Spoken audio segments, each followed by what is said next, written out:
It's the kind of headline that stops you mid-scroll because you think you've heard every version of this story by now, and then suddenly there's a twist that feels like it was ripped straight out of a geopolitical thriller. According to multiple reports dropping today, Prince Harry has quietly put together a new plan to bring Meghan Markle and their two children onto British soil. And I'm not talking about some vague, open-ended tour that lingers in the rumor mill for months. I'm talking about a surgical, 24-hour window get-in and get-out operation that has never been attempted by a senior royal defector in modern history. Now, if that sounds dramatic, buckle up, because the logistics alone will make you question whether this is a family visit or a proof of concept for a new kind of royal engagement.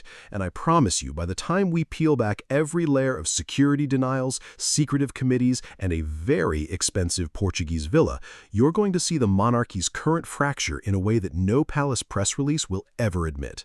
Harry is reportedly so convinced that the only path forward is a single-day dash from mainland Europe that he's willing to stake his personal credibility, his family's safety narrative, and whatever remains of his relationship with the gray-suited gatekeepers of Buckingham Palace on a plan that could collapse before the wheels of a private jet even leave the tarmac. That's not hyperbole. Sources close to the situation claimed the Duke of Sussex had originally mapped out a 5-day return, a carefully choreographed visit that was supposed to include charitable stops, a symbolic reunion with King Charles, and a gentle reintroduction of Meghan to the British public after years of distance. And then, according to insiders, the whole blueprint was yanked out from under them at the 11th hour.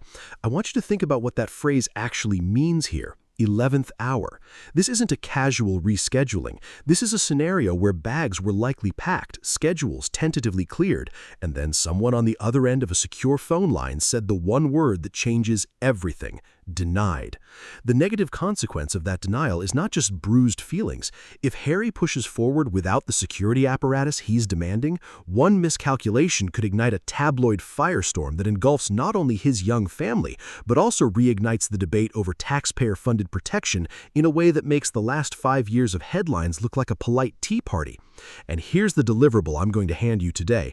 I'll walk you through the exact shadow committee that sources say blocked him, the secret weapon he's already positioned in Europe, and the single question that Harry seems unwilling to answer publicly, a question that might be the real reason this entire plan is teetering on the edge.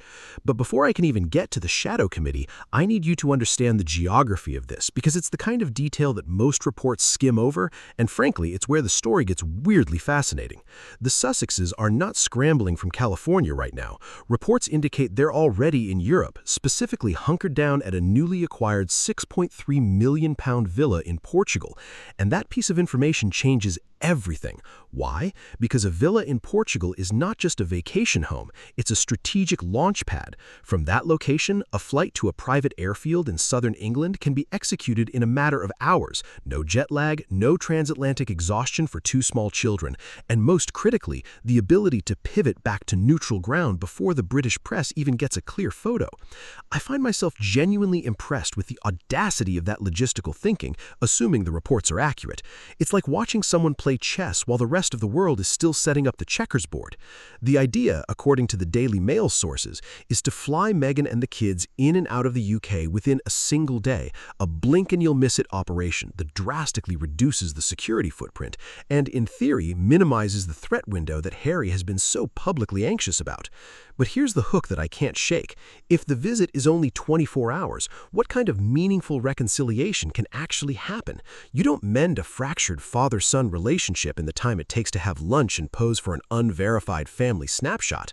So either Harry knows something we don't about the king's availability, or this trip is about something else entirely, something more symbolic than substantive. And I'm leaning toward the latter, but I want you to keep your ears sharp because the answer might be buried in the legal language of a security review that was supposedly denied at the very last second. Now let's talk about that denial, because it's the engine of this entire narrative, and it's where the language gets intensely personal and a little cloak and dagger. Harry has been fighting for a review of his automatic taxpayer-funded police protection ever since he stepped back from official duties, and according to reports, he was given the impression that a reconsideration was on the table. I need to stress the cautious language here. Sources claim it is alleged, nothing officially confirmed by the Home Office office or the palace, but the story being pushed by individuals close to Harry suggests that a decision to shut down the review arrived so late in the process that it effectively torpedoed the 5-day tour and sent the family scrambling for this day trip alternative. That's not just bureaucracy, that's, if true, a masterclass in strategic stonewalling, and I say that with a wry smile because the people being blamed are not even the king himself. Harry is reportedly pointing the finger directly at what he calls the men in gray suits, the unelected, mostly invisible officials who sit on a body known as Ravec, the Royal and VIP Executive Committee. And to pause here and confess that every time I hear the phrase men in gray suits, my mind immediately conjures a drab, windowless room full of career bureaucrats who speak in acronyms and have the power to alter the trajectory of the monarchy with a single memo. That's probably not far from the truth, and the sarcasm practically writes itself, because here you have a prince who served in the military, who walked through actual war zones, and yet the obstacle that keeps him up at night is a committee of civil servants who apparently hold the keys to his children's safety. According to insiders, Harry believes these individuals have been influenced by palace aides loyal to the old guard, and he's reportedly not just disappointed, he's seething. I want to be careful here and remind everyone that this is one side of a very complex institutional story. Ravec is not some rogue shadow government. It's a multi-agency body that includes representatives from the Metropolitan Police, the Home Office, and the Palace, and its mandate is to assess threat levels objectively. But the allegation that the denial came at the 11th hour, after weeks of back-channel hope, is the kind of narrative hook that keeps this saga feeling less like a family dispute and more like a Cold War. I don't think Harry is wrong to demand top-tier security for his family. Any parent who has watched the swarm of photographers and online vitriol directed at Meghan would understand the impulse to treat a trip to the UK like a visit to a hostile environment. But, and this is a big but, the day trip solution feels less like a genuine reconciliation attempt and more like a high-stakes test of the system. It's as if Harry is saying, I'm going to make this so brief and so contained that you have no logistical excuse to deny me. And if you still do, then the public will see exactly where the blockage is. That's clever, and it's also a little heartbreaking because it reduces a potential grandfather-grandson meeting to a tactical maneuver. The humor, if you can find it, is in the absurdity of imagining two children being whisked through a private terminal like tiny diplomats on a covert mission, while the adults around them argue over liability clauses. I'm not mocking the children. I'm pointing out that the situation has become so distorted by legal and procedural warfare that the original purpose, a simple family connection, has been buried under a mountain of risk assessments. If the reports are accurate, Harry is desperate for Archie and Lilibet to finally form a real memory with King Charles, and that's an emotional anchor that I think even the most cynical observer can understand. But desperation can lead to rushed decisions, and a 24-hour dash introduces variables that are hard to control, especially when the press gets wind of the exact coordinates. While everyone's focused on the security clearance, a second source quoted in these reports dropped a detail that almost slipped through the cracks. And it's the one thing that could force the king's hand, even if the gray suits dig in their heels. The source claimed that the original plan wasn't just a family visit. It included stops at charitable causes close to Harry's heart. Now think about the optics of that. If Harry frames the trip as a private charitable mission with a family element attached, then denying it stops being just a security disagreement and starts looking like an obstruction of philanthropic work, which is terrible PR for an institution that desperately needs positive community engagement. I'm not saying that's the explicit strategy, but if you read between the lines, it's a brilliant repositioning. Instead of the headline being Duke demands protection, it shifts to Palace blocks charity visit, and that's a narrative that even the most disciplined communications team would struggle to spin. The question that remains unanswered, and I want you to hold this in your mind, is whether those charitable stops are still part of the reconfigured 24-hour plan, or whether they've been sacrificed to make the trip so brief that security concerns become moot. If Harry drops the charity angle, he loses the moral high ground. If he keeps it, he extends the time on the ground and invites more risk. That's the impossible equation he's supposedly trying to solve right now, and frankly, I don't think there's a clean answer. Let's pivot to the European base, because this is where the story takes on a texture that feels almost cinematic. The £6.3 million villa in Portugal is not a random holiday rental. Reports suggest the Sussexes have been quietly establishing a foothold there for months, a move that initially was framed as a lifestyle choice, but now looks like a forward operating base for exactly this kind of scenario. I find it fascinating that the villa is on mainland Europe, not in the UK, which gives the family a neutral staging ground. It's a diplomatic gray zone, a place where they can live without the constant scrutiny of the British tabloids, yet remain close enough to dart in and out if a window of opportunity opens. The casual observer might miss why this matters, but I want you to think about the legal architecture of protection. When Harry is in the UK, the question of police security becomes a matter of British law and Ravec's assessment. But in Portugal, he's a private citizen under a different jurisdiction, and he can presumably hire the kind of private security detail that he couldn't easily replicate on British streets without running afoul of strict firearms and policing regulations. The subtle brilliance of the villa, if we can call it that, is that it allows him to stage his family mere hours away, fully protected by a team of his own choosing, and then essentially dare the British system to meet him halfway. I have to inject... Well, it's the kind of logistical elegance that you'd expect from a CEO navigating a hostile takeover, not from a father trying to introduce his kids to their granddad. But that's the world we're in now. King Charles. Reports indicate that the king is not expected to deny an opportunity to see his grandchildren, and that single line, buried in the coverage, might be the most important variable in the whole equation. The king, by all accounts, has a genuinely warm spot for his grandchildren, and the idea of spending time with Archie and Lilibet on British soil is reportedly something he desires deeply. But, and this is where the tension becomes almost unbearable, the king is also the head of an institution that relies on committees like Ravec to make security decisions so that the monarch isn't personally entangled in operational disputes. So you have this bizarre paradox. The father wants to see his son and grandchildren, the son wants to bring them, but a panel of civil servants and police officials who are not accountable to the public in the same way can effectively gatekeep the reunion. I have to tell you, if I were a screenwriter pitching this, the studio would say it's too convoluted. Yet here we are, and the reports suggest Harry is still clinging to hope that a meeting can happen.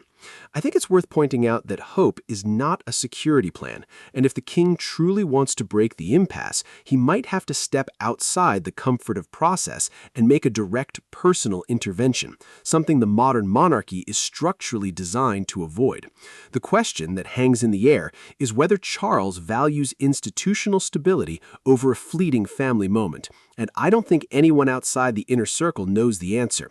My own read, and I'm just a commentator piecing together fragments, is that the king is being pulled in two directions by advisors who have very different visions of what the monarchy should look like post-Harry. And until that civil war behind closed doors is resolved, the 24-hour dash will remain a gamble, not a guarantee. The pace of these leaks is itself a story. Notice how the information about the denied review, the 11th hour collapse, the day trip idea, and the Portugal base all emerged in a tight cluster.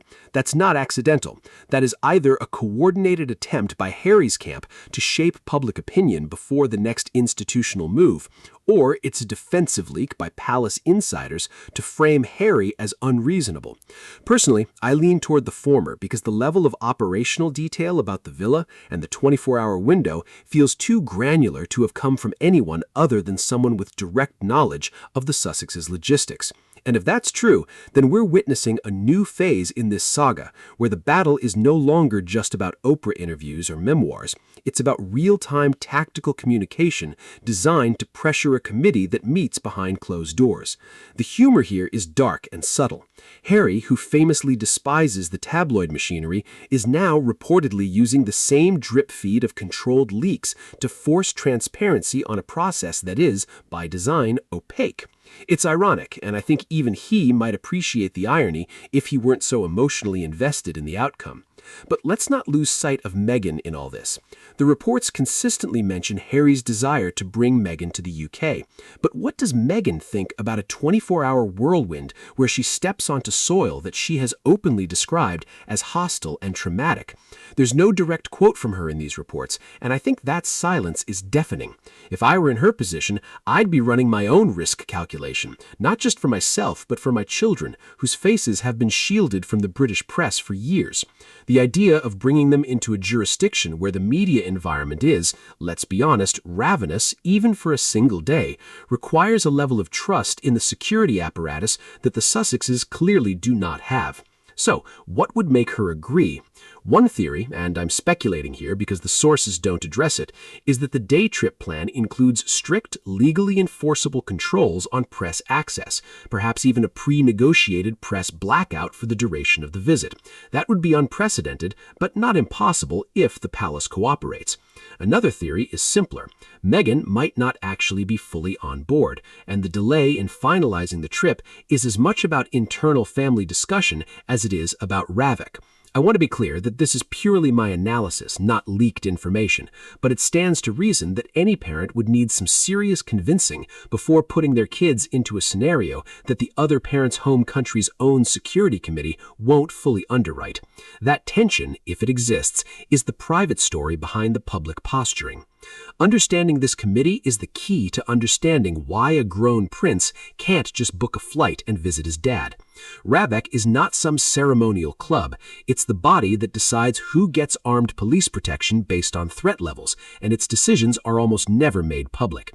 The committee includes senior figures from the Metropolitan Police's Royalty and Specialist Protection Unit, Home Office civil servants, and palace representatives. When Harry says the men in gray suits blocked him, he's pointing to a system that is designed to be impersonal and legally defensible, which makes fighting it feel like punching fog. According to the reports, Harry's team sought a review of their risk classification, presumably arguing that the threat landscape for him and his family remains severe enough to warrant the kind of protection normally reserved for working royals. The denial, if confirmed, would mean that the committee assessed the threat as manageable without that level of resource, or that the funding model simply can't be extended to a non-working royal who resides abroad. Here's where I need to add a dose of sarcastic realism. Imagine explaining to a police budget officer why they should divert resources to protect a family that voluntarily relocated to another continent and then schedules a 24-hour pop-in. Even if the moral argument is strong, the bureaucratic argument is a nightmare, and you can see how the system is almost engineered to produce a stalemate. That doesn't make the system right, but it makes it predictable, which is why Harry's decision to publicize the 11th hour rejection is so strategically significant. He's trying to make the opaque committee accountable in the court of public opinion, because he can't beat them in the conference room. Honestly, that's where the stakes feel most human, and where the narrative tends to get lost in the procedural noise. Archie and Lilibet are growing up in a context that is utterly unprecedented. They are grandchildren of a monarch, yet they have spent almost no meaningful time on British soil, and the window for forming those burly childhood memories with King Charles is not infinite. The king, being in his mid-70s, is at a stage where every missed birthday or holiday becomes a permanent gap in the family album. Harry, according to insiders, is acutely aware of this and is reportedly driven by a fear that his children will one day ask why they never knew their grandfather in a natural, relaxed setting. I have to tell you, that detail hits differently than the security debates. It's easy to get caught up in the politics and the leaks, but when you strip it all back, there's a father trying to solve an almost impossible geographic and institutional puzzle to give his kids a moment of normalcy in a deeply abnormal family structure. The problem is, and I'm going to be blunt, that normalcy is the one thing the British tabloid ecosystem will never allow, and a 24-hour dash is about as far from normal as you can get. If they manage to pull it off, the visit will be remembered as a covert op, not a relaxed Sunday with Grandpa. That's the tragedy that sits underneath all the sarcastic quips I could make. At this point, I want to draw a thread that connects everything we've discussed into a single, uncomfortable question that no one in the palace or the Sussex camp seems willing to answer directly.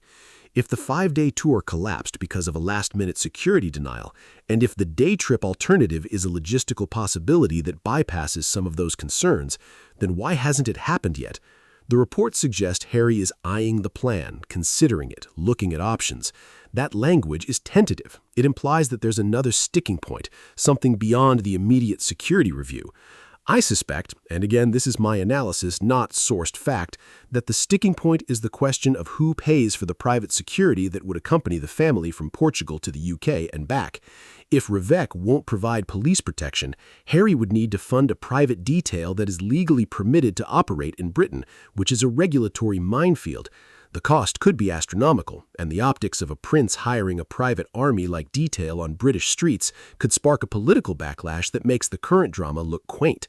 So the open question that I'm leaving dangling right now, and I promise I'll pick it up again before we conclude, is whether the real barrier isn't the committee, isn't the king, but a tangled web of insurance, liability, and private security licensing that nobody wants to talk about publicly because it's too boring and too complicated for a headline. Let me now shift gears and talk about the ripple effects this is having on the broader monarchy, because what happens in the next few weeks doesn't just affect Harry and Meghan. It sets a precedent for every future non-working royal who wants to dip in and out of the UK. The institution is built on precedent, and if the Sussexes manage to force through a bespoke security arrangement for a one-day visit, then you can expect other peripheral royals to ask for similar accommodations. That's a can of worms that the grey suits are probably desperate to keep sealed. The palace, according to some royal watchers not directly quoted in this report, but whose analysis I follow, is reportedly terrified of creating a two-tier system where the family can be seen as above the law while simultaneously demanding public sympathy. It's a delicate dance, and the king is the one who ultimately has to maintain the equilibrium. My honest opinion, and I'll state it plainly, is that the institution has handled this entire saga with the emotional intelligence of a dial-up modem. They have allowed procedural resistance to be framed as personal vindictiveness, which is a catastrophic communications failure. Even if the security assessments are sound, the way the denial was communicated, at the 11th hour with no apparent grace period, fuels the very narrative of a cold, rejecting family that Harry has been describing for years. It's like they're feeding the beast they claim to want to tame. If I were advising the palace, which I am most certainly not, I'd tell them to find a face-saving compromise that allows the visit to happen under strict conditions and then immediately move on. But I'm not in that room, and the fact that we're still talking about day trips instead of a scheduled family gathering tells you how far we are from resolution. Here's a new layer that I find genuinely intriguing and that I haven't seen unpacked much elsewhere. The Portugal villa itself might be part of a longer-term chess move that goes beyond this single visit. Portugal offers a golden visa program which the Sussexes could theoretically leverage to establish residency or even citizenship. Future, giving them an EU base that is independent of their US status. That's not confirmed, but if true, it would mean the UK day trip plan is just a pilot project for a life where Harry can float between continents while maintaining a strategic proximity to Britain. Think about how that changes the power dynamic. Currently, the palace can treat him as an overseas entity who left the fold. But if he's a regular fixture just a short flight away, with a legal home in the EU, the grey suits might have to deal with him far more frequently, and that is a future I'm not sure they've fully prepared for. The sarcasm in me wants to say that the committee probably has a whiteboard somewhere with Harry's photo in the center and a lot of red string, but in reality, it's likely just a lot of very dry emails. The point is, the 24-hour dash is not an isolated stunt. It's potentially the prototype for a new mode of royal engagement that sidesteps the traditional residency requirements and forces the institution to confront him on his own terms. Now let me circle back to the king, because I want to give the human side of this its full weight. The idea that Charles, a man who has waited his entire life for the throne, now finds himself in the position where he cannot easily see his son and grandchildren without a security committee stamp of approval is the kind of Shakespearean irony that even the most jaded royal commentator has to pause at. He's the sovereign, the fount of honor, and yet he is reportedly boxed in by the very machinery that protects him. I'm not absolving him of agency here. He could, in theory, demand a solution, but every constitutional expert I've read says that direct royal interference in a police operational matter would trigger a crisis of a different kind. So the man is stuck, and you can almost imagine the frustration behind closed doors. If the visit does happen, even as a day trip, the photograph of Charles with Archie and Lilibet would be one of the most scrutinized images in modern royal history. It would be dissected for body language, for the symbolism of the setting, for the absence of certain family members. And that, I think, is also part of the calculation. A successful, quiet visit could heal wounds and rewrite a narrative. A botched one, a picture that looks forced, or a security incident that makes headlines could deepen the rift permanently. The stakes are genuinely that high. I promised you an unanswered question earlier, and I'm going to lay it out explicitly now because it's the question that I believe is holding this entire plan in suspense. Who, precisely, is going to put their professional reputation on the line to sign off on the private security protocol that would allow a heavily protected motorcade to move through British streets with a non-working royal family inside, funded not by the state, but by a private individual with a complicated legal status? The insurance implications alone are staggering. If something goes wrong, if there's an accident, a breach, a misjudged interaction with the public, who is liable? The Home Office? The private security firm? Harry personally? That question has not been answered in any report I've seen, and I suspect it's the reason the language remains tentative. Harry is reportedly looking at every option, but looking and securing are two vastly different things. Until that liability puzzle is solved, the 24-hour dash is a beautiful idea on paper that could be grounded by a boring but immovable legal reality. My own opinion is that we might see a compromise where the visit is so tightly controlled and brief that the insurance question becomes manageable, perhaps through a pre-agreed waiver or a special temporary provision. But that would require a level of cross-institutional cooperation that I haven't witnessed in this saga so far. Let me now step back and offer a broader analysis that ties the personal and the institutional together. What we're watching is not just a family trying to coordinate a visit, it's a live experiment in what happens when a modern, media-savvy celebrity royal tries to force a centuries-old institution to adapt to a world where privacy, security, and public interest are in constant collision.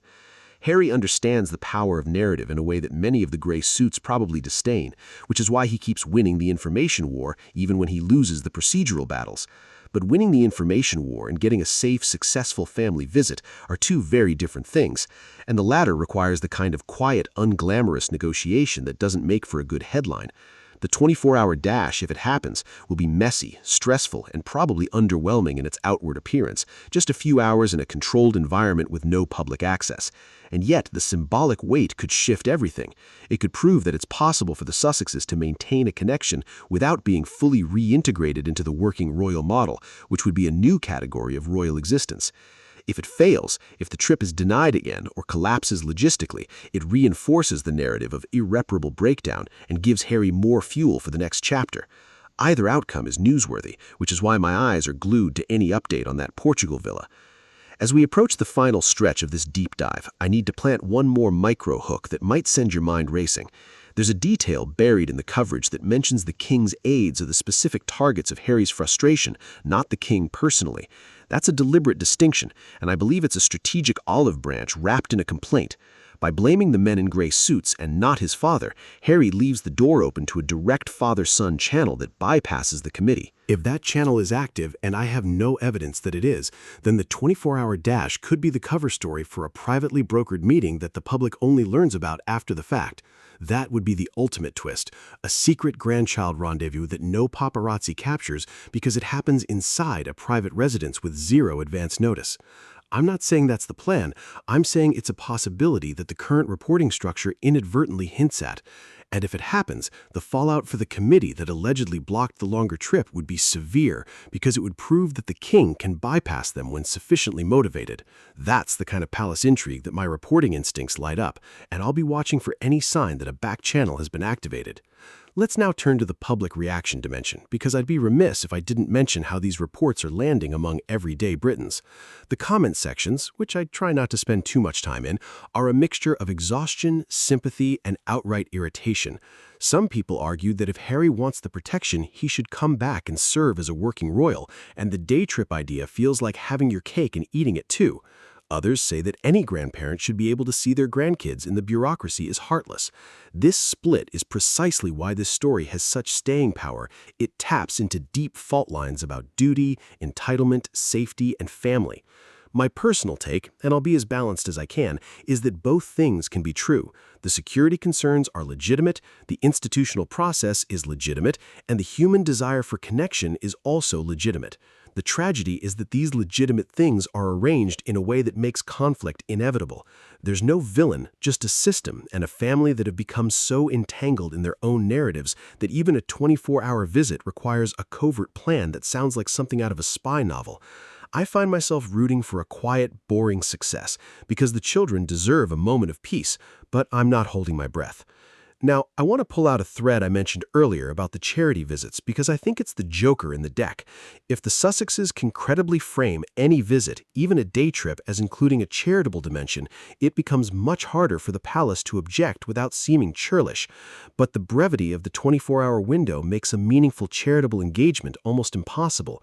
You can't tour a community project and then do a family meet and greet in a single day without creating a security and logistics nightmare that would require even more advance coordination, so the charitable element might be sacrificed entirely, which would strip the visit of its protective narrative layer and leave it as a purely personal endeavor, which is much riskier politically because it then becomes a story of a prince demanding special treatment for a private family moment. That's the strategic knot that Harry's team must be furiously trying to untangle right now. I don't have the answer, and I suspect they don't either, which is why the reports are full of possibility rather than certainty.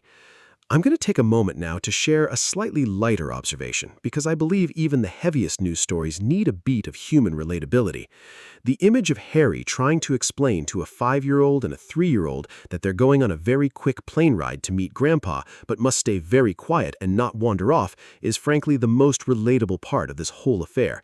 Every parent knows that children operate on their own schedule and that a 24-hour international trip with toddlers is a recipe for exhaustion and tantrums. If this visit happens, the unsung heroes will be whichever nannies or helpers are tasked with keeping the kids cheerful through what is essentially a high-pressure mission. I like to imagine Harry having a moment of doubt at 3 in the morning before the flight, wondering if this is all a bit mad, and then looking at a photo of his kids with their grandfather from years ago and deciding to go for it. That's not reporting, that's just my own storytelling instinct, but it's the kind of texture that reminds us there are real, sleepy, snack-demanding children at the center of this diplomatic knot. Now, let's talk about the timeline, because that's where the open loops start to close. The reports are dated today, July 1st, 2026, and they describe the 5-day tour collapse as a recent event. That means the window for the summer is open but closing. If Harry wants to do this, the next few weeks are probably the make-or-break period. King Charles's summer schedule, typically a move to Balmoral, could either make things easier, more private space, or harder, more remote security logistics. I haven't seen explicit confirmation of where the meeting would happen, but if I were planning it, I'd choose a discreet royal estate with controlled access, not a central London location. That's pure speculation, but it's logical. The unanswered question that I'll keep as a final thread is whether a summer trip, if it happens, will be the single-day dash, or whether the gray suits might relent and allow a slightly extended but still tightly controlled visit as a compromise. That compromise is the white whale of this whole saga. Always visible, never caught. I'm now going to weave all of these threads into a concluding analysis that I want you to carry forward. The Prince Harry that emerges from these reports is a man who has learned that direct confrontation with the institution gets him nowhere, so he's pivoted to a strategy of agility. The 24-hour dash, the Portugal base, the controlled leaks about the 11th hour denial, all of it points to a nimble, almost startup mentality applied to a 1,000-year-old monarchy. Whether that's brilliant or tragic depends on your perspective. The institution, for its part, appears to be responding with the same deliberate, process-heavy approach that has defined it for centuries, and the collision of these two speeds is creating the narrative friction we're all watching. My final personal opinion, and I'll state it clearly, is that a solution will eventually be found, not because of a leak or a committee decision, but because the king will at some point insist on it in a quiet, unpublicized manner. The path will be messy, full of 11th-hour reversals and anonymous briefings, but the gravitational pull of a grandfather's desire to see his grandchildren is, in the long run, stronger than any committee. And when that visit finally happens, whether it's 24 hours or 48, the photo that comes out of it will not just be a family snapshot, it will be a statement that even the men in gray suits can't hold back the tide forever. Until then, we watch the dash, we dissect the leaks, and we wonder what quiet phone calls are happening tonight between Portugal and London.